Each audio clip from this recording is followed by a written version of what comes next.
same dragons up there in Beings intruding here. I forget the A name of the shame instance that below, your below us, excess courage does not but it's basically compensate the for same your there. stupidity. Oculus.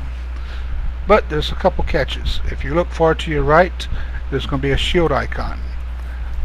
Whenever you get a raid warning that says Malagos is looking at you, you need to hit your shield because he's fixing to throw something heavy at you. So be careful of that. As far as the healers are concerned, it's 334. And we stay together because it's AoE healing. The healer targets somebody besides themselves, hits 3-3, then 4 to trigger the healing. And the healers also got to watch out for Malagos looking at them and hit shields when appropriate. Now, as we're doing this, we are going to have to move as a group, try to stay together. It's important to try to stay together here because of the AoE healing. You won't receive no heals unless you're with the group.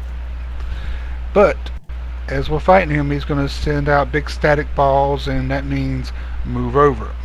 So what'll happen is we'll steadily go counterclockwise. We'll go to about a quarter, a little bit counterclockwise, and then we'll DPS more. He'll throw out some static. We'll move counterclockwise a little bit. DPS, counterclockwise, DPS until he's dead.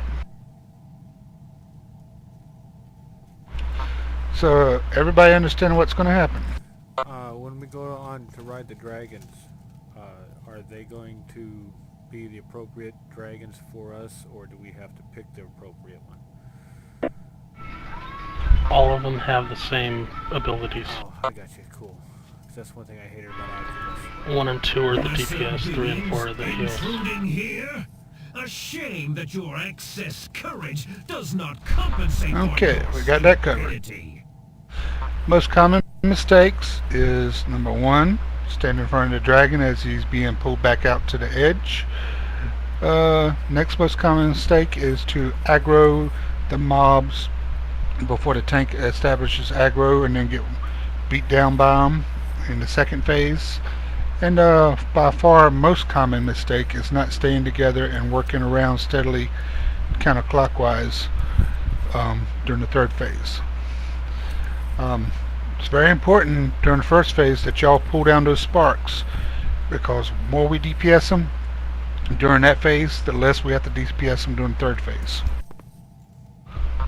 So the more life we can knock off of them, the better. I think it's really a time factor on the first phase, isn't it, Sky? I don't think it's going to be a time factor. We're 85 and this was a very beginning Wrath raid. Oh, I agree with that. What I'm saying is I think that you got a certain amount of time before you go into the second phase. So you might be able to knock this guy down to nothing. Okay, well, let's get our raid buffs and I am we'll get without started. limits here.